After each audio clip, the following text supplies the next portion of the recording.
Pinilit ko iwasan ka dahil ako'y nakatali na sa isang dilag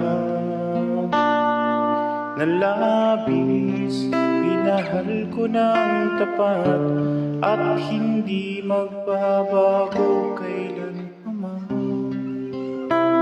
Ngunit habang tumatagal,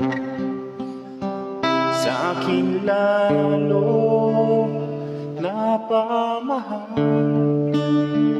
Ang puso ko'y nalilito dahil sa naramdaman. Ano ang aking gagawin na malimit ka? Nagmamahal ako sa'yo, nagmamahal kahit ito'y bawal. Pinilit ko limutin ka, ngunit di ko maiwasan na mahulog ang puso ko sa'yo, sinta.